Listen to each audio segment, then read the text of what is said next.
Hello everyone, this is Komal, your SST educator. Welcome back to your favorite channel Magnet Brains. Magnet Brains आपको provide कराता है high quality education, वो भी बिल्कुल free of cost, kindergarten से लेके class 12 तक की सीबीएसई बोर्ड के कोर्सेज के साथ साथ आपको अदर स्टेट बोर्ड के भी कोर्सेज अवेलेबल है इन हिंदी मीडियम, जैसे कि UP board, Bihar board, Delhi board के कोर्सेज प्रॉपर सिस्टमैटिक वे में। कोई दिक्कत परेशानी आपको नहीं होगी। डेली प्रैक्टिस सेट्स के क्वेश्चंस भी मिलेंगे, प्रैक्टिस भी करते जाइएगा। ई बुक्स और ई नोट्स के लिंक आपको डिस्क्रिप्शन बॉक्स में अवेलेबल है, तो भटकने की बात नहीं बनती है। आज हमारा टॉपिक है ट्रेड एंड ट्रेडर्स के बारे में। हमने विलेज का देखा, टाउन का देखा, ट्रेड को कैसे छोड़ दें, तो ट्रेड और ट्रेडर्स के बारे में हम देखेंगे, व्यापार और व्यापारियों के बारे में। ठीक है, अब सबसे पहले तो आप क्या कर दो, फटाफट से लाइक कर दो, फटाफट से शेयर कर दो। क्या कर दो, फटाफट से लाइक कर दो, फटाफट से शेयर कर दो। लास्ट क्लास में हमने क्या पढ़ा था, अरिकमेदु के बारे में पढ़ रहे थे कि क्या क्या चीजें हमें अरिकमेदु से मिली थी।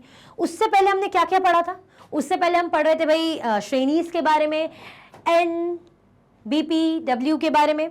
अच्छा, NBPW का अभी भी फुल फॉर्म आया नहीं आया? नॉर्दर्न ब्लैक पोट्री वेयर की पॉलिश वेयर, क्या है? मैंने बोला था पोट्री वेयर है, क्या बोला था ना? ठीक है, पॉलिश वेयर है, कंफर्म, ये फाइनल है। ओके, इससे पहले भी हमने क्या पढ़ा था, सिटीज के बारे में। जब हम पढ़ रहे थे कि कोई भी एक सिटी कभी कभी बहुत सारी चीजों के लिए इंपॉर्टेंट बनती है। हमने देखा था मथुरा सिटी बहुत ही इंपॉर्टेंट थी, चाहे हिंदुइज्म के लिए हो, जैनिज्म के लिए हो, बुद्धिज्म के लिए हो, रिलीजियस सेंटर हो, बहुत ज्यादा इंपॉर्टेंट वो सिटी मानी जाती थी। कौन सी? इवन उसमें ट्रेड रूट के लिए, है ना, और ट्रेवल रूट भी बहुत बढ़िया था। कौन सा? मथुरा। तो मथुरा की बहुत सारी क्वालिटीज हमने देखी थी, और भी देखी थी। ये तो जस्ट मैं आपको रिकॉल करा रही हूँ कि किस इंपॉर्टेंट सिटी के बारे में हमने पढ़ा था, मथुरा। हमने कुशन्स की देखी थी, कुशन्स की क्या थी मथुरा?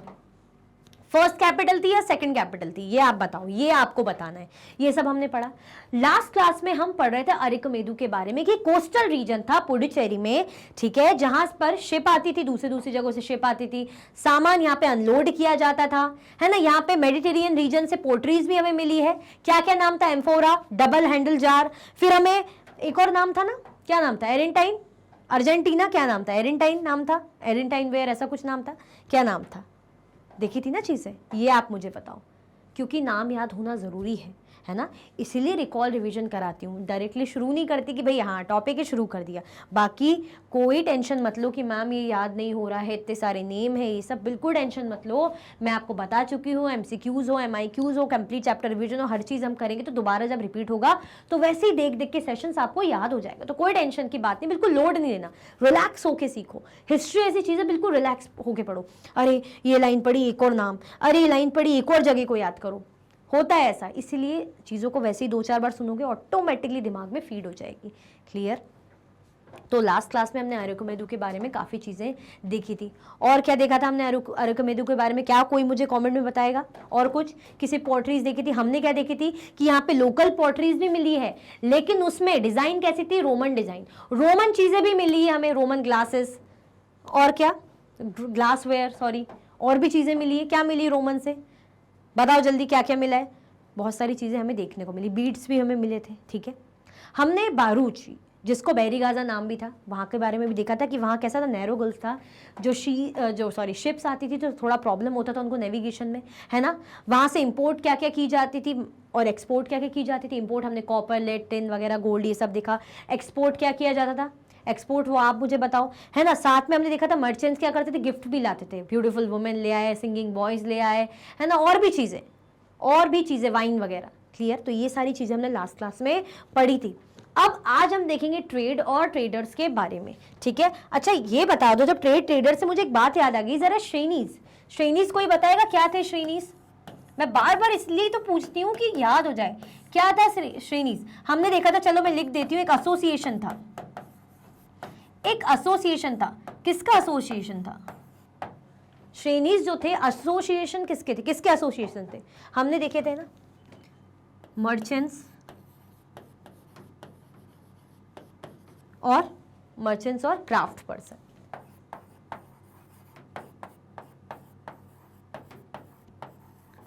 किसके थे? मर्चेंट्स और क्राफ्ट पर्सन के। क्लियर? ये सब हमने देखा था। ओके, मैं इसीलिए ही बार बार रिकॉल करा रही हूँ, देख के याद हो जाए। अब आज का टॉपिक पढ़ते हैं। फाइनली काफ़ी अच्छा हमने रिवीजन कर लिया है, पुराना ज़रूरी है। You have read about the northern black polished where. हाँ लो, मैं आपसे बोल भी रही थी NBPW, मैंने आपसे बोला था ना कि अरे पॉटरी है या पॉलिश्ड है, तो देखो सामने था तो शायद आप लोगों ने सही आंसर वैसे ही देख के कर दिया होगा, बट ठीक है, आंसर तो किया होगा। नॉर्दर्न ब्लैक पॉलिश्ड वेयर के बारे में यू हैव रेड अबाउट, हाँ हमने पढ़ा, बहुत अच्छे डिस्कस करा कि भाई कैसे हाई टेम्परेचर में उसको जलाया जाता है, आउटर स्पेस उसका ब्लैक होता है, फिर उसको शाइन दिया जाता है ग्लास जैसा, ताकि मिरर जैसा उसका लुक आए, शाइन करे, ये सब देखा था हमने। This fine pottery, especially bowls and plates, were found from several archaeological sites throughout the subcontinent. How do you think it reached these places? हमें कह रहे हैं कि यही जो फाइन पॉटरी है NBPW जिसकी हम बात करें, नॉर्दर्न ब्लैक पॉलिश्ड वेयर, जो कहाँ बनती थी? नॉर्दर्न पार्ट में बनती थी, नॉर्दर्न पार्ट में बनती थी, ठीक है। तो ये जो फाइन पॉटरी थी, specially bowls and plates, bowls हम बोलते हैं ना, कटोरी, प्लेट्स वगैरह, बहुत से आर्कियोलॉजिकल साइट्स में हमें थ्रू आउट दी सबकॉन्टिनेंट की बहुत से साइट्स में हमें देखने को मिली, लेकिन हम तो कह रहे हैं कि तो नॉर्थन पार्ट में बनी थी। अभी बाकी जगह कैसे पहुंची, हम ये देख रहे हैं ना सबकॉन्टिनेंट। अगर अभी तो फिलहाल मैं नॉर्मल इंडिया बना लूं तो हम बोले नॉर्दर्न पार्ट में मिली, तो हमें हो सकता है यहाँ यहाँ इधर उधर सब जगह मिली, तो कैसे मिली? ये तो यहाँ बन रही थी, तो यहाँ कैसे मिल गई? How do you think it reach these places? आपको क्या लगता है कि कैसे ये इन जगहों तक पहुंची होगी? Traders may have carried them from the places where they were made to sell them at other places. ये काम कौन करता है? हम बोलते हैं ना, जैसे हम बोलते हैं अरे जो बाजार लगा है ना, काफी टाइप के मार्केट लगते हैं, तो हम बोलते हैं ना अरे जो मार्केट लगा है इसमें, यहाँ तो भाई वाली कंट्री के कपड़े बिकते हैं, है ना, वो जगह के कपड़े बिक रहे हैं, यहाँ के कपड़े बिक रहे हैं। जैसे हम मेला वगैरह जाते हैं तो हम बोलते हैं ना कश्मीरी ड्रेसेस मिल रही हैं, तो कश्मीर की ड्रेसेस यहाँ कैसे आ रही? ट्रेडर के थ्रू आ रही ना, व्यापारी वहां से लाते और यहाँ बेचते। और आपकी जगह की चीजें, आपकी जगह जिस भी चीजों के लिए फेमस हो, तो साउथ फॉर एग्जांपल आप साउथ में हो तो साउथ के मसाले फेमस है, तो नॉर्थ तक कैसे पहुंच रहे हैं? ट्रेडर लेके जा रहे हैं। क्लियर? तो ऐसे ही ये कौन करते? ट्रेडर में have carried them from the places, जगहों से जो है खरीद के ट्रेडर ले जाते हैं, वेयर दे वर मेड, जहां बनती है, to sell them at other place, जहां पे बिकती है। क्लियर हुआ? मतलब फॉर एग्जांपल मैं नॉर्थ इंडिया में मैं शॉल वगैरह बना रही हूँ, पश्मीना शॉल बना रहे हैं, ठीक है, पश्मीना ऊन से शॉल बना रहे हैं, ठीक है। अब ये तो वहां बन रहा है, साउथ में भी मिल जाएगा हमें, वेस्ट में मिल जाएगा, सेंट्रल इंडिया में भी कैसे मिलेगा? मुझसे ट्रेडर ने खरीदा, अब वो जाके जगह जगह वो बेच रहा है। क्लियर? तो ऐसे सामान एक जगह से दूसरी जगह पहुंच पाता है। हम देख रहे हैं ना कि NBPW के बारे में हमने पढ़ा, तो हमें थ्रू आउट दी सबकॉन्टिनेंट देखने को मिल रहा है, पर कैसे मिल रहा है? ट्रेडर्स के थ्रू। ये क्या करते हैं? खरीदते हैं और दूसरी जगह बेचते हैं। क्लियर? चलो, south India was famous for gold, spices, specially paper and precious stones. अगर मैं बात करूं, जैसे मैंने अभी बताया, अब भी जैसे बताया, साउथ इंडिया के क्या है? मसाले फेमस है, और भी चीजों के लिए फेमस है, गोल्ड, स्पाइसेस, स्पेशली पेपर, काली मिर्ची और प्रेशियस स्टोन्स, है ना, बहुत ही खूबसूरत पत्थरों के लिए। मैंने आपको शायद इससे पहले हमने काफ़ी जो चैप्टर्स पढ़े थे, कुछ चैप्टर पहले, है ना, मैं जब हम पढ़ रहे थे कि कहाँ से क्या क्या चीज़ें मिली, तो साउथ से हमें स्पाइसेस, गोल्ड, देखो साउथ इंडिया मसालों के लिए फेमस है, ध्यान रखना, ठीक है। साउथ इंडिया गोल्ड, मैंने ये भी बताया था कि जैसे साउथ की मूवी होती है ना कि औरतें बिल्कुल गहने पहनी रहती, गोल्ड की चेन खूब सारी, गोल्ड ही गोल्ड, तो ऐसे भी आप याद कर सकते हैं। तो साउथ में गोल्ड, है ना, काली मिर्ची, अगर स्पाइसेस की बात करें मसालों की, तो काली मिर्ची, पेपर, और खूबसूरत स्टोन्स यहाँ मिलते हैं। Pepper was particularly valued in the Roman Empire, so much so that it was known as black gold. Black gold किसे कहा जाता है? ये ध्यान रखना। काला सोना किसे बोल रहे हैं? पेपर, यानी काली मिर्ची। काली मिर्ची तो देखी ना, ऐसे गोल गोल सी होती, काली मिर्ची कूट के ऐसे डाली जाती है, पेपर। रोमन एम्पायर में इसको काफी ज्यादा वैल्यू किया जाता था। किसको? रोमन एम्पायर में किसको वैल्यू किया जाता था? पेपर को। क्यों भाई?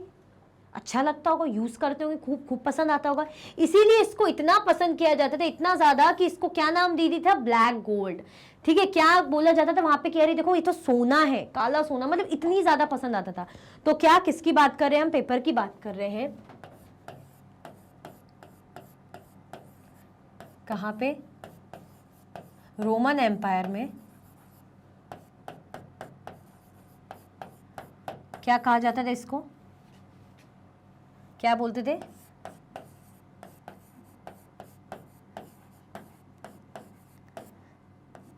Black gold. क्या बोलते थे इसको? ब्लैक गोल्ड बोलते थे।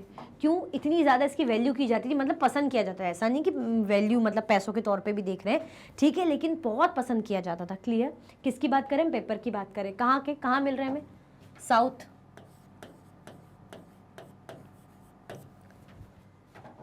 आया समझ में? So traders carried many of these goods to Rome in ships across the sea and by land in caravans. अब हम बात करें जो ट्रेडर है वो क्या करते थे, ये गुड्स जो है कैसे, the traders carried many of these goods to Rome, जो ट्रेडर है व्यापारी रोम ले जाते थे, है ना, बहुत से ऐसी चीजें है ना रोम ले जाते थे, जहाँ पे वहाँ फेमस होंगे रोम में, तो वहाँ ले जाते थे किसके थ्रू, शिप में ले गए, है ना, सी के रास्ते, समुद्र के रास्ते, और लैंड के रास्ते कारवांस जाते ना, ये सब उनके थ्रू, है ना। तो सामान कैसे पहुंच रहा है, हम बोल रहे हैं साउथ इंडिया के मसाले हो या कुछ भी चीजें रोम तक, अगर हम बात करें रोमन एम्पायर तक जा रही है, पेपर की बात करें तो साउथ के, है ना, साउथ अगर मैं लिख दूं या तो इंडिया, तो यहाँ रोम, रोमन एम्पायर, रोम कैसे जा रही है, यहां से चीजें ट्रेवल कैसे हो रही है,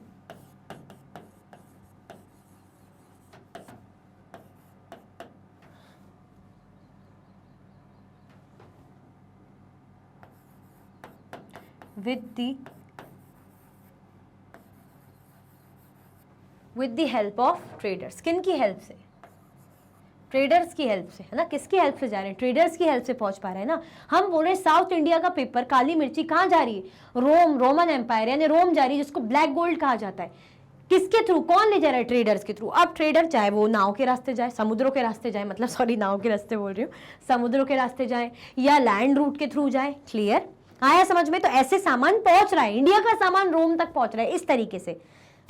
There must have been quite a lot of trade as many Roman gold coins have found in India. यहाँ ये भी दिखा गया है कि काफी ज्यादा ट्रेड हुआ है। There must have been quite a lot of trade. बहुत ज्यादा ट्रेड हुआ है यहाँ पे, क्यों, क्योंकि हमें साउथ में, साउथ इंडिया में रोमन गोल्ड कॉइन्स बहुत ज्यादा देखने को मिलते हैं, यानी ट्रेड तो हुआ है, यानी रोमन कॉइन्स हमें रोम के सिक्के यहाँ पे मिल रहे हैं, तो यानी खूब सारा ट्रेड साउथ से करते थे, साउथ से बहुत सारा ट्रेड होता था, क्लियर आया समझ में। तो हम किसकी वैल्यू देख रहे हैं कि ट्रेडर क्या, तो ट्रेड कैसे हो रहा है, ट्रेडर्स के थ्रू हो रहा है ना, दूर दूर की चीजें, है ना, दूर दूर तक पहुंचाने का काम, इधर उधर सब कॉन्टिनेंट हो या इवन कंट्री के बाहर हो, कौन पहुंचा रहा है, ट्रेडर पहुंचा रहा है ना। इंडिया की चीजें कहाँ तक पहुंच रही, रोमन एम्पायर तक पहुंच रही, किसके थ्रू, ट्रेडर के थ्रू। अब चाहे वो समुद्र के रास्ते हो, लैंड के रास्ते हो, क्लियर। हमें रोमन गोल्ड कॉइन्स भी यहाँ देखने को मिलते हैं, कहाँ पे, साउथ में। तो इसका मतलब ये है कि काफी ट्रेड यहाँ पे इनके बीच में होता होगा, क्लियर। चल, Traders explored several sea routes. Some of these followed the coast. जो ट्रेडर्स थे ऑब्वियसली उनका काम ही यही था, एक जगह से दूसरी जगह जाना, व्यापार करना, तो काफी सी कोस्ट उन्होंने एक्सप्लोर किया हुआ था, उनको पता था। Some of these followed the coast. कुछ तो क्या थे, जैसे कोस्ट वही तट। There were other across the Arabian Sea and Bay of Bengal where sailors took advantage of the monsoon winds to cross the seas more quickly. अच्छा, मुझे ये बताओ अरेबियन सी कहाँ मिलेगा, जैसे हमारा इंडिया है, मैं बना दूं ऐसे, तो अरेबियन सी किस तरफ आएगा और बे ऑफ बंगाल किस तरफ है, अरेबियन सी कहाँ मिलेगा और बे ऑफ बंगाल कहाँ मिलेगा, अरेबियन सी कहाँ मिलेगा और बे ऑफ बंगाल कहाँ मिलेगा, बंगाल इस तरफ है, तो अगर ऐसे भी याद करो तो वैसे भी आपको याद हो सकता है, तो यहां मिलेगा ना में bay of Bengal.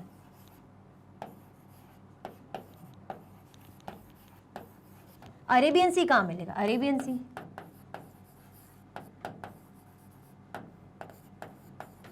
Clear, bay of Bengal इस साइड, अरेबियन सी इस साइड, बंगाल की खाड़ी बोलते हैं इसको, अरेबियन सी, क्लियर। तो यही बोल रहे हैं, क्या बोल रहे हैं यहाँ पे कि There were others across the Arabian Sea and the Bay of Bengal where sailors took advantage of monsoon winds. जब क्या होती भाई, जो मॉनसून की हवाएं आती, जो मॉनसून विंड्स आती, उसका फायदा उठा के क्या करते हैं, ये बहुत आसानी से, बहुत जल्दी सी को, समुद्र को क्रॉस कर लेते हैं, पार कर लेते। So if they wanted to reach the western coast of the subcontinent from East Africa और Arabia, they choose to sail with the south west monsoon and sturdy ships had to be build for these long journeys. अब बड़ी बड़ी journey है तो अच्छी अच्छी ships बनानी पड़ती होगी, है ना, ताकि लंबी जर्नी ट्रेवल करनी है।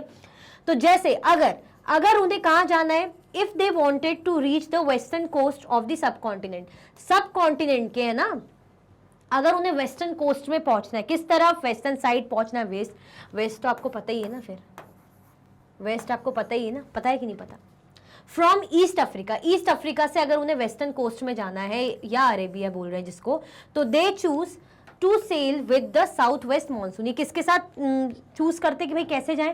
जब भी जो साउथ वेस्ट मानसून, कैसा मानसून? जो साउथ वेस्ट वाला मानसून है। साउथ वेस्ट हम कैसे डायरेक्शन, ये साउथ है, वेस्ट वाला तो ऐसा जो मानसून इस तरीके का ना, साउथ वेस्ट दोनों आ रहे हैं जब यहाँ पे, साउथ और वेस्ट इस तरीके से, साउथ डायरेक्शन और वेस्ट डायरेक्शन इस तरीके से। And sturdy ships had to be build for these long journeys. अब इतनी लंबी लंबी जर्नीज करनी तो शिप कैसी बनेगी? अच्छी बढ़िया बनानी पड़ेगी। तो हम क्या देख रहे हैं कि अगर सेलर लोग हैं, है ना, या ट्रेडर की हम बात कर रहे हैं, तो उनको एक जगह से दूसरी जगह जाना है, वो भी अगर दूर दूर, तो भाई वो अपना पूरा चीज़ें देख के जाएंगे ना कि कैसे अगर हम जल्दी से जल्दी जा सकें। अगर लंबी जर्नी है तो कैसे प्रॉपर तरीके से हम जा सके कि जल्दी पहुंच जाए, कोई दिक्कत ना हो, परेशानी ना हो। तो इस तरीके से वो स्ट्रैटेजी अपनाते थे। क्लियर? कैसे कैसे जा रहे हैं ये भी हमने देखा। ठीक है, मॉनसून विंड्स को फॉलो करते थे। क्लियर? चलो, new kingdoms along the coast. अब जो नए नए किंगडम्स थे कहाँ बने थे? कोस्ट के पास। कोस्ट तटीय क्षेत्र, तट के पास। किसके पास? कोस्ट के पास। The southern half of the subcontinent is marked by a long coastline and with hills, plateaus and river valleys. Amongst the river valleys, that of the Kaveri is the most fertile. Chiefs and kings who control the river valleys and the coast became rich and powerful. Sangam poem mentioned the Movender. हमें क्या बोल रहे हैं? जो southern half था, the southern half of the subcontinent is marked by a long coastline. जो southern part है हमारे कॉन्टिनेंट का, सब कॉन्टिनेंट का, उसमें क्या देखने को मिलती है? अच्छी खासी कोस्ट लाइन, तटीय लाइन हमें देखने को, तटीय क्षेत्र हमें देखने को मिलते हैं, समुद्री क्षेत्र। एंड विथ हिल्स, वहाँ पे पहाड़ भी हैं, प्लेट्यूज भी मिलेंगे और रिवर वैलीज भी मिल जाएगी, है ना। तो इतनी सारी चीज़ें जब हैं, तो amongst the river valleys that of the Kaveri is most fertile. अगर रिवर वैलीज जो देखने को मिलती तो उसमें कावेरी, कावेरी क्या थी? अच्छी खासी उपजाऊ थी, फर्टाइल थी, बहुत बढ़िया थी। Chiefs and Kings who control the river valleys, ऐसे चीफ या ऐसे किंग जिनके पास में क्या रहता था? River valleys. ऐसे एरियाज में जब यहाँ इनका कंट्रोल होगा, इनके टेरिटरी जहाँ होगी वहाँ पे रिवर वैलीज होगी, तो एंड द कोस्ट, उनके पास कोस्ट भी होगा, तटीय क्षेत्र भी होगा। तो कैसे बन गए? रिच और पावरफुल। देखो, रिच और पावरफुल बनने के लिए आप सोच रहे होंगे कि रिवर से क्या होना, नहीं, बहुत फायदे होते हैं, है ना। फॉरेस्टेड एरिया हो या आपको ज़मीन हो, फसल खेती बाड़ी करनी हो, या और भी चीज़ों के लिए बहुत फ़ायदे रहते हैं, वाटर वगैरह फैसिलिटी और भी चीज़ों के लिए। तो जिन राजाओं के पास, चीफ किंग जिनका एरिया कैसा था, जहाँ पे रिवर वैलीज थी, उनके अंडर में कोस्ट एरिया था, तो ये कैसे बन गए थे? अच्छे रिच और पावरफुल किंग बन गए थे। संगम पोएम्स ने किसके बारे में बताया? मूवेंदर के बारे में। संगम पोएम ने किसके बारे में बताया? मूवेंदर के बारे में बताया। अब आप बोलोगे मैम ये कौन है? मनिंदर मूवेंदर। तो ये मूवेंदर है। क्या है क्या नहीं है वो अभी हम देखेंगे। क्या नहीं है तो नहीं, क्या है ही है, तो वो अभी हम देखेंगे। ये देखो, हम बोल रहे हैं कैसे न्यू किंगडम्स बने अलोंग द कोस्ट। कोस्ट वाला एरिया जैसे हम ऐसा बनाते हैं ना, अगर मैं अपना इंडिया बनाऊँ, कई बार मैं बता भी चुकी हूँ, इस तरीके से ऐसा बना दिया मैंने, है ना भाई, मुझसे तो ऐसे ही बनता है, मैंने ज़्यादा ही वो बना दिया। रुको, ऐसे इंडिया बना दिया ना इस तरीके से। ये समझो एक नीचे का साउथ वाला एरिया है, तो यहाँ पे कौन सी जगह? कोस्ट वाली हम बोल रहे हैं, तटीय क्षेत्र, ऐसे समुद्र के पास वाले,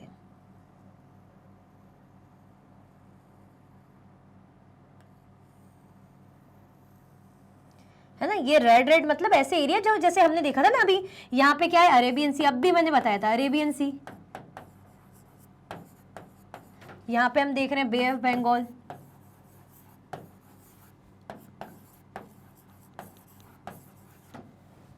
क्लियर हुआ? आया समझ में कि नहीं आया? ठीक है, तो ऐसे क्षेत्रों की बात हो रही है। तो यहाँ पे क्या था? जो राजा जिनके कंट्रोल में रिवर वैलीज हों, जिन राजा के कंट्रोल में ऐसे कोस्टल एरियाज हों, तो वो कैसे बन गए? रिच और बढ़िया बन गए, है ना, पावरफुल बन गए। रिच बनेंगे यानी पावर भी आएगी। हम बोलते हैं ना अच्छा पैसों वाला आदमी यानी पावरफुल आदमी है, यही बोलते हैं। कभी गरीब आदमी को हम पावरफुल बोल पाते हैं? बेचारे को कोई साथ ही नहीं देता, आदत उसकी गरीबी देखी, कोई साथ नहीं देता, भले ही उसके अंदर कितनी भी डिटर्मिनेशन हो, वैसे पावरफुल हो, लेकिन कोई समझता ही नहीं उसको पावरफुल। क्यों? जब तक पैसा नहीं तो मानते ही नहीं ना कि पावर होगा इसके पास। यही तो सोच है आज की दुनिया की। अब हम बोल रहे हैं कि रिवर वैलीज में सबसे फर्टाइल बढ़िया कौन सी थी? कावेरी थी। ठीक है, कौन सी थी सबसे बढ़िया? कावेरी थी। आगे बढ़े, चलो। This is a Tamil word meaning 3 chiefs. हम किस वर्ड की बात कर रहे हैं? हम बात कर रहे हैं, ये जो वर्ड है, ये जो वर्ड हमें मिला मूवेंदर, ये क्या है?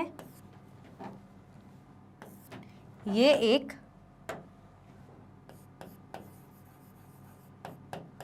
तमिल वर्ड है। ये मूवेंदर क्या है? ये मूवेंदर एक तमिल वर्ड है, बर्ड नहीं, वर्ड। पता चला आप बोलेंगे मैम शब्द बोल रही हो कि चिड़िया बोल रही हो, तो वर्ड मीनिंग 3 चीफ्स, जिसका मतलब क्या है, जिसका मतलब है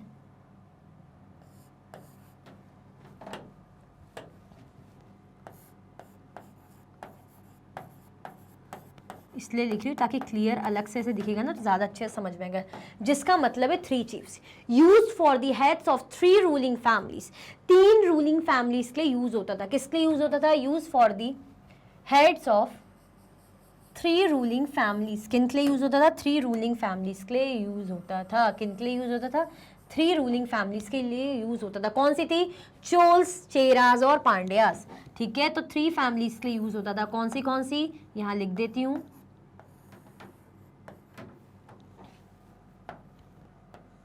चलो इसी से लिख देती हूँ। चोल्स, सेकंड चेराज, थर्ड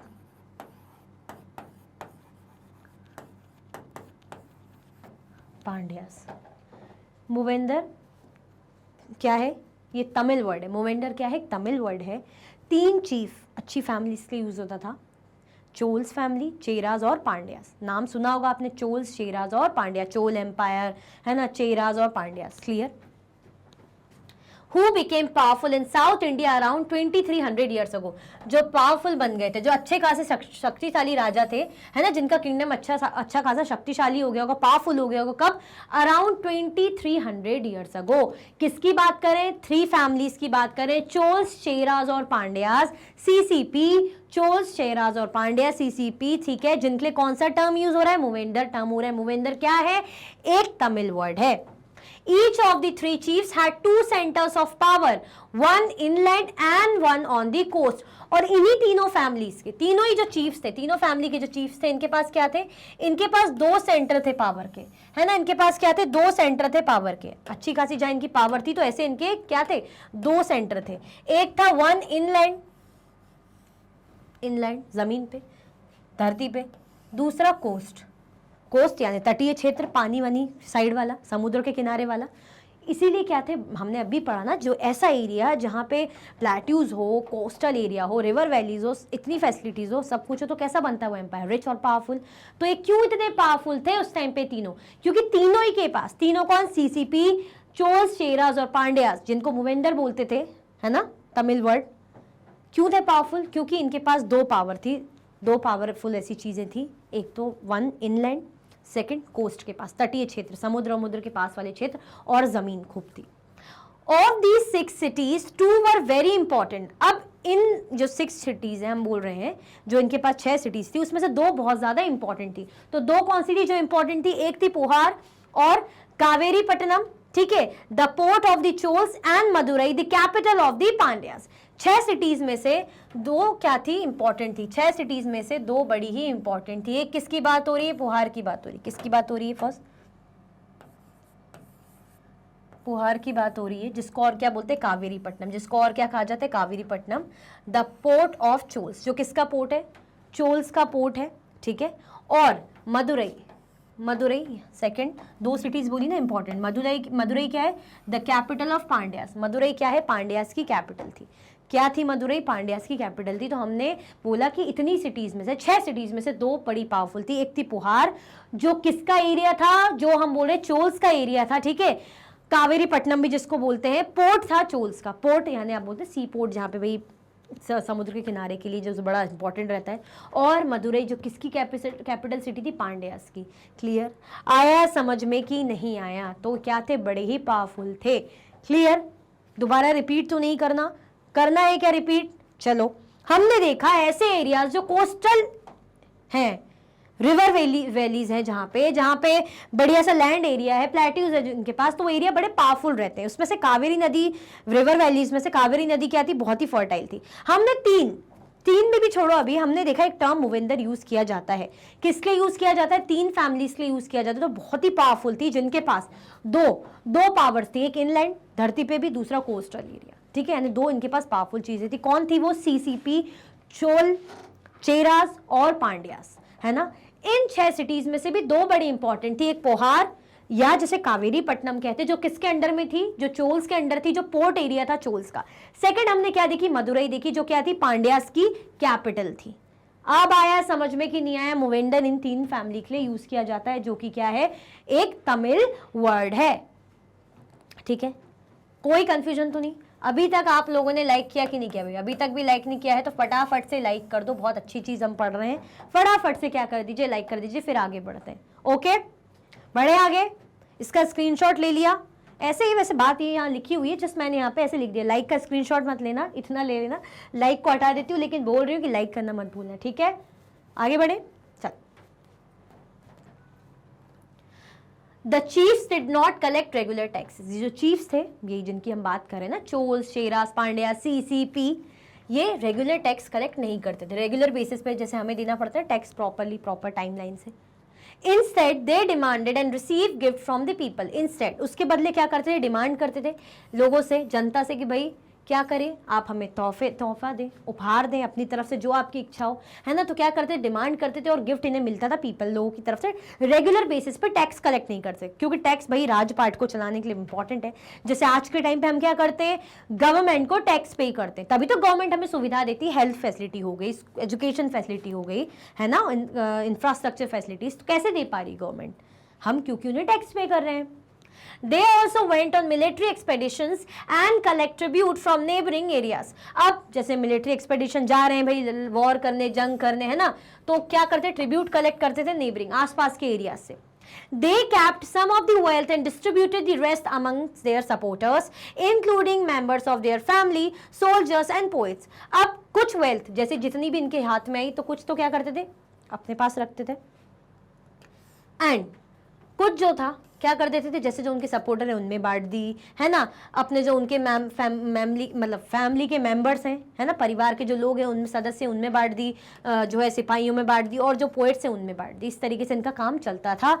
एक बहुत इंपॉर्टेंट चीज़ ये ध्यान रखना कि ये लोग रेगुलर टैक्स कलेक्ट नहीं करते थे। इंस्टेड ऑफ दिस ये क्या करते थे, जो पब्लिक है उनसे या तो डिमांड करते थे या पब्लिक खुद इनको गिफ्ट्स वगैरह देती थी। क्लियर। जब ये मिलिट्री एक्सपेडिशंस में जाते थे, है ना, तो नेबरिंग एरिया से क्या ट्रिब्यूट कलेक्ट करते थे। इनकी जो भी वेल्थ आती थी तो उसमें से कुछ खुद रखते थे वेल्थ, साथ में कुछ जैसे जो कुछ हिस्सा अपने सपोर्टर, जैसे फैमिली मेंबर हो गए, सोल्जर्स हो गए, पोएट्स, उनको बांट देते थे। क्लियर हुआ, आया समझ में? आगे बढ़े, चल। Many poets whose compositions are found in the Sangam collection composed poems in praise of chiefs who often rewarded them with precious stones, gold, horses, elephants, chariots and fine cloth. Around 200 years later, a dynasty known as the Satvahans became powerful in the western India. The most important ruler of the Satvahana was Gautamiputra Shri Shatkarni. ठीक है, हमें क्या बोल रहे हैं कि ये जो चीफ है, अब तारीफ में कोई कुछ लिखेगा तो वो तो खुश होंगे, और जब पता है कि अच्छे अच्छे रिवॉर्ड मिल रहे हैं तो और तारीफ, है ना। तो बहुत से जो पोइट्स थे उनका कंपोजिशन कैसा रहता था, उनमें संगम कलेक्शन में हमें देखने को मिलता है, तो पोएम्स कलेक्ट करते थे, पोएम्स मतलब कंपोज करते थे, सॉरी, राजा की तारीफ में। जो चीफ्स हैं इनकी तारीफ में, है ना, तारीफ करते होंगे भाई, ब्रेव हैं, जो भी हैं, समझदार हैं, दयावान हैं, है ना, जो भी तारीफ करते होंगे उनकी तारीफ में पोएम्स बनाते थे। उसके बदले राजा उन्हें क्या देते थे, अच्छे प्रेशियस स्टोन मिल गए, सोना मिल गया, घोड़ा मिल गया, एलिफेंट्स मिल गए, चैरियट्स, रथ वगैरह मिल गए, या क्लोथ वगैरह मिल गए, तो उनके रिटर्न में इनको भी रिवॉर्ड मिलता था।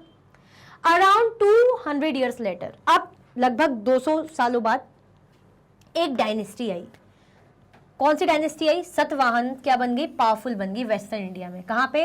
वेस्टर्न इंडिया की बात करें तो एक डायनेस्टी थी जिसका नाम था सतवाहन। कौन सी डायनेस्टी? अगर हम बात करें वेस्टर्न इंडिया की, वेस्टर्न क्षेत्र की, ठीक है, तो वेस्ट एरिया, तो यहाँ का आप समझ सकते हैं ऐसे इस टाइप का ये वाला एरिया, तो यहाँ पे जो है ये डायनेस्टी क्या बन गई थी, पावरफुल बन गई थी। कौन सी? सतवाहन की जो हम बात करें लगभग 200 सालों बाद। The most important ruler of the Satavahanas was, जो सबसे इंपॉर्टेंट, जैसे हम बोलते हैं ना कि हमने जब लास्ट चैप्टर हम पढ़ रहे थे मौर्यंस का पढ़ रहे थे, तो मौर्यन एम्पायर का हमने देखा था ना, सबसे फेमस हम बोल रहे थे अशोका है, तो ऐसे ही इसमें जो सतवाहन्स का इंपॉर्टेंट रूलर कौन था? गौतमी पुत्र श्री सतकर्णी। कौन था इंपॉर्टेंट? कौन था? सतवाहन जो किंगडम था वेस्टर्न एरिया में, इंडिया में, उन्होंने राज करा था, काफी पावरफुल बना था, ठीक है। इनका सबसे इंपॉर्टेंट रूलर कौन सा था? गौतमी पुत्र श्री सतकर्णी। क्लियर? कौन सी डायनेस्टी का पढ़ रहे हैं हम? सतवाहन्स का, ठीक है। चलो, we know about him from an inscriptions composed on behalf of his mother Gautami Balashri. इनके बारे में हमें कैसे पता चलता है? जो इंस्क्रिप्शंस है, किसने कंपोज करे? जो इंस्क्रिप्शन कंपोज करे थे उनके बिहाफ में उनकी मदर ने, Gautami Balashri. He and other Satavahana ruler were known as Lord of the Dakshinapath, literally the route leading to the south, which was also used as a name for the entire southern region. He sent his army to the eastern, western and southern coast. हमें बोल रहे हैं यहाँ पे इस तरीके से, भाई मेरी पतंग जैसे ही बन पाता है, ड्राइंग अच्छी नहीं है, ओके। हमें क्या बोल रहे हैं कि इनके बारे में, इनको क्या बोला जाता है? He and other Satavahan rulers were known as lords of Dakshinapatha. इनको क्या माना जाता था? लॉर्ड माना जाता था। क्या माना जाता था? लॉर्ड माना जाता था। किसका? दक्षिण, लॉर्ड ऑफ दक्षिण पथ। क्या कहा जाता था इनको? इनको कहा जाता था लॉर्ड ऑफ दक्षिण पथ। पथ यानी रास्ता, दक्षिण यानी साउथ। क्यों? Literally the route leading to the south. ऐसा रूट, ऐसा एरिया जहां से साउथ की ओर जाते होंगे, जैसे कहीं से भी आ रहे हैं और साउथ की ओर जाना है, दक्षिण की ओर जाना है, दक्षिण के जो पाथ में जाना है, जिस रास्ते पे जाना है, दक्षिण के पथ पे जाना है, तो इनको क्या माना जाता है? जो चाहे ये हो, चाहे और भी जो सतवाहन रूलर हो, इनको मिलके क्या कहा जाता था? लॉर्ड्स ऑफ द दक्षिण पथ। क्यों? क्योंकि literally the route leading to the south, ऐसा रूट जो साउथ की ओर जा रहा है। Which was also used as name for the entire southern region, जो किस लिए भी यूज होता था? पूरे southern region, मतलब अगर पूरे साउथ, जो नीचे का, जो पूरा साउथ का हिस्सा, वहाँ उसके लिए पूरा ये यूज किया जाता था कि यहाँ कहाँ से जा रहे हैं, यहाँ से जा रहे हैं, इस तरीके से कि ऐसा रूट, ऐसा एरिया, ऐसा ट्रेवलिंग रूट कि कहाँ से जाना पड़ रहा है, यहाँ से जाके हम साउथ की ओर जा रहे हैं, इंटायर सदर्न रीजन में। इसीलिए क्या बोला जाता था इन्हें? Lord of Dakshinapatha. He sent his army, ये क्या करते थे? अपनी जो आर्मी है कहाँ भेजते थे? ईस्टर्न, वेस्टर्न और सदर्न कोस्ट, हर जगह इन्होंने अपनी आर्मी भाई भेजते थे। चाहे हम बात करें वेस्टर्न में तो है ही, ईस्टर्न कोस्ट हो, नॉर्थ हो या साउथ हो। क्लियर? नहीं, नॉर्थ नहीं, वेस्टर्न, सॉरी, ठीक है, क्लियर। चलो, silk route and the cushions. अब ये जो कुशान्स है, इनका सिल्क रूट से भाई क्या लेना देना है, जरा देखते हैं। Some kings try to control large portion of the route. बहुत से किंग्स ने कोशिश करी कि भाई रूट का ज़्यादा से ज़्यादा एरिया कंट्रोल करा जाए। This was because they could benefit from taxes, tributes and gifts that were brought by traders traveling along the route. In return, they often protected the traders who passed through their kingdoms from attackers of robbers. अब जैसे क्या होता था, जो root है ना, तो राजा महाराजा लोग क्या चाहते थे कि जो रूट है, जो एरिया, हम ज़्यादा से ज़्यादा क्या करें, हमारे एरिया में है। अब जो ट्रेडर आएंगे तो ट्रेडर को एक होता है ना, इजाज़त की ज़रूरत पड़ेगी। मैं हूँ आपका, मेरा एरिया फॉर एग्जांपल, मेरे एरिया से एक बहुत ही इंपॉर्टेंट ट्रेड रूट आपके लिए पड़ रहा है। अब जब तक आप इस एरिया को पार नहीं करोगे तो ट्रेड करने कहाँ दूसरी जगह जाओगे? जा ही नहीं सकते। आप क्या मांगोगे? मुझसे इजाज़त मांगोगे। अब मुझसे इजाज़त मांगोगे तो उसके बदले मैं तो फ्री में तो छोड़ूंगी नहीं, छोड़ दिया बात अलग है, लेकिन हर कोई अपना फायदा करना चाहता है, तो मैं आपसे ट्रिब्यूट, टैक्स, कुछ ना कुछ तो लूंगी ना उसके बदले। तो राजा लोग क्या चाहते थे कि ज़्यादा से ज़्यादा भाई ऐसे एरियाज हमारे कंट्रोल में रहे, ताकि जो ऐसे ट्रेड रूट, सिल्क रूट वाले एरिया हो तो लोग जाएं और हम उनसे क्या करें, मतलब लोग क्यों, ट्रेडर जाएं मतलब, तो हम उनसे क्या करें भाई, बढ़िया कलेक्शन करें। तो some kings try to control large portion of the route. This was because, ऐसा क्यों? They could benefit from taxes, ताकि उन्हें टैक्स मिल पाए, ट्रिब्यूट मिल गया या गिफ्ट दे दिया जो ट्रेडर लाते थे। अब ट्रेडर को पता है कि भाई हमें इन रूट से निकलना है और ये तो उस राजा का एरिया है, तो राजा के लिए चलो कुछ उपहार लेते हुए चलते, है ना। क्या ले जाएंगे उपहार में? कुछ भी, बहुत सी चीज़ें, वाइन ले गए, कुछ भी ऐसी अच्छी अच्छी प्रेशियस स्टोन्स, गोल्ड, जो भी ले जानो ले जाएंगे, तो राजा को खुश करेंगे तभी वो अलाउ करेंगे। तो क्या करते थे? गिफ्ट लेकर जाते थे। गिफ्ट हो गया या ट्रिब्यूट दे दिया या टैक्स पे करते थे। कौन? ट्रेडर्स, क्योंकि उनको तो भाई व्यापार करना है, पैसा कमाना है, तो रास्ता तो यही है, रास्ते तो यहीं से गुजरते हुए जाना पड़ेगा। Travelling along the route, in return they often protected the traders who passed through their kingdom from attacks by robbers. अब राजा ऐसा भी नहीं है, वो क्या करते थे इसके बदले में, जब ट्रेडर ने भाई इजाजत मांगी, उन्होंने इनको टैक्स, ट्रिब्यूट, गिफ्ट कुछ भी दिया, तो राजा क्या करते थे उसके बदले, अगर कोई भी भाई चोर है, रॉबर है, अटैक कर रहा है इन पे, तो इनको हेल्प करते थे राजा, इनको सब मतलब क्या करते थे, बचाते थे बेसिकली। क्लियर? प्रोटेक्ट करते थे।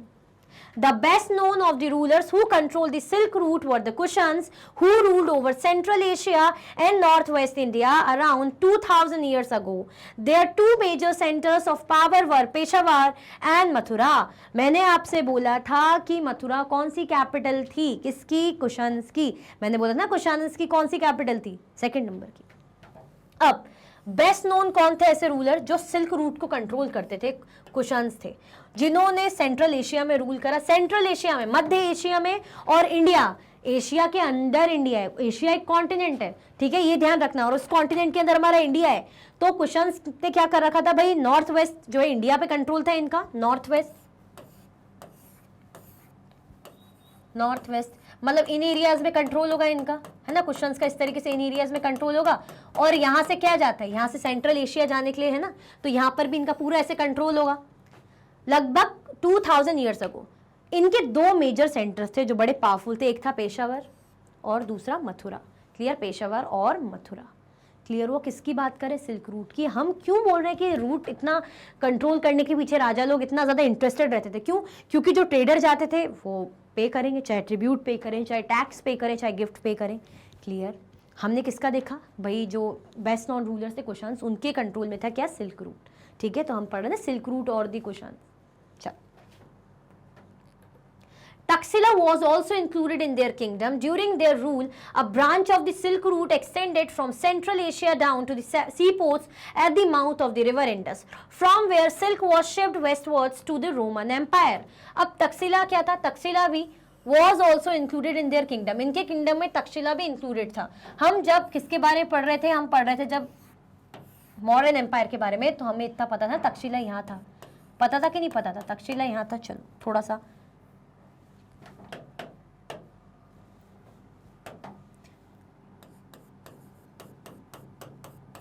इस कुछ एरिया में था तक्षशिला। देखा था कि नहीं देखा था? देखा था कि नहीं देखा था? अरे चलो,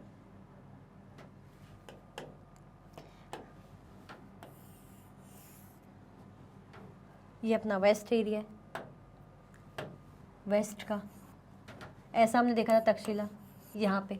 तो ऐसे ही कह रहे हैं कि तक्षशिला भी क्या बन गया था? इंक्लूड हो गया था उनके किंगडम में, क्योंकि हम देख ही रहे ना नॉर्थ वेस्ट वाला एरिया और सेंट्रल एशिया कंट्रोल में कर रखा था कुशान्स ने। During their rule, a branch of Silk Route extended from Central Asia down to the seaports at the mouth of river Indus. अब धीरे धीरे इन्होंने अपनी ब्रांच को क्या करा? और एक्सटेंड करा, और बढ़ाया।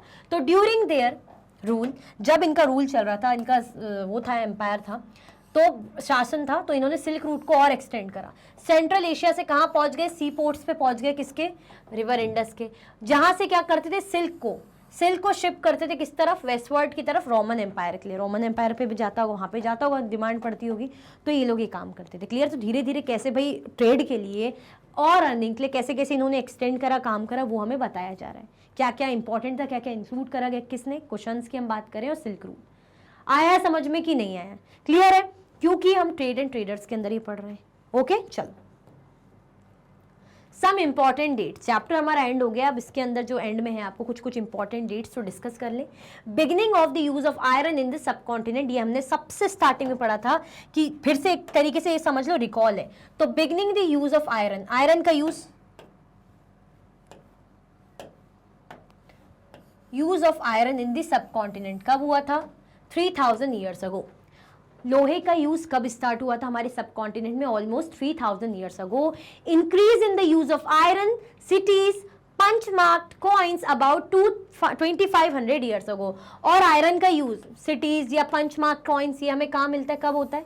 2500 years ago. Beginning of the composition of Sangam literature, ये एक तरीके से रिकॉल है, ये हमारे चैप्टर में है, ये सब हमारे चैप्टर में, ऐसा नहीं कि अचानक से अभी डेट दे रहे हैं, ये अभी हमने पढ़ा था।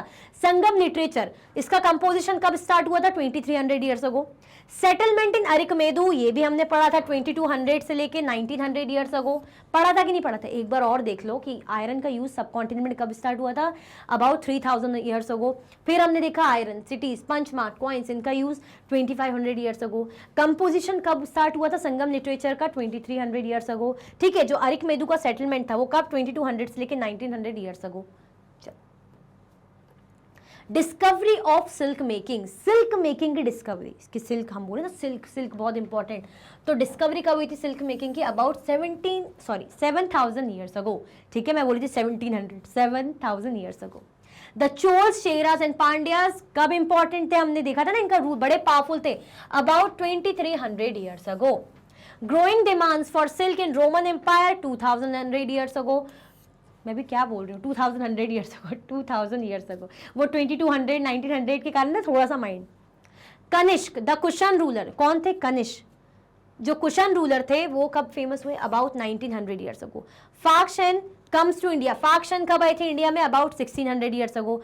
Xuanzang comes to India, Apar composed devotional poems in praise of Shiva about 1400 years ago। ये सारी डेट्स आपकी बुक में ही दी हुई है, ऐसा नहीं कि इधर उधर से आई है, ये बुक में दी है, वही सब यहाँ पे मेंशन है, क्या? Important dates. क्लियर? चल, इसी के साथ हमारा ये जो चैप्टर है फाइनली एंड होता है। बहुत सारी चीज़ें हमने देखी, टाउन, स्ट्रेट और विलेजेस के बारे में, इंपॉर्टेंट टर्म्स देखे, कब क्या क्या चीज़ें आई वो सब हमने देखी, ठीक है। इसके बाद नेक्स्ट क्लास में हम क्या करेंगे? Obviously NCERT solutions. तो रेडी रहिएगा और लाइक शेयर सब्सक्राइब करना तो बिल्कुल भी नहीं भूलना, वो बहुत इंपॉर्टेंट है भाई, बहुत ज़्यादा इंपॉर्टेंट है। इसी के साथ ही वीडियो एंड होती है और चैप्टर भी आपका। अगर आप और भी वीडियो के लेक्चर्स देखना चाहते हैं तो आप मैग्नेट ब्रेन्स की यूट्यूब चैनल, एप्लीकेशन और वेबसाइट पे देख सकते हैं। ई नोट्स और ई बुक्स के लिंक आपको डिस्क्रिप्शन बॉक्स में अवेलेबल है। ये सारे हाई क्वालिटी के कोर्सेज हैं, जैसे कि सीबीएसई बोर्ड, टेली board, Bihar board, UP board, MP board, Rajasthan board, Vedic maths crash course, spoken English courses आपको अच्छी क्वालिटी में और 100% फ्री अवेलेबल हैं। आप हमें अदर प्लेटफॉर्म पर भी फॉलो कर सकते हैं, फेसबुक, इंस्टाग्राम, एक्स, टेलीग्राम और व्हाट्सएप पे। ज़्यादा से ज़्यादा लाइक कीजिए, ज़्यादा से ज़्यादा शेयर कीजिए और चैनल को सब्सक्राइब करना बिल्कुल भी ना भूलें। अपना ख्याल रखें। Thank you so much for watching.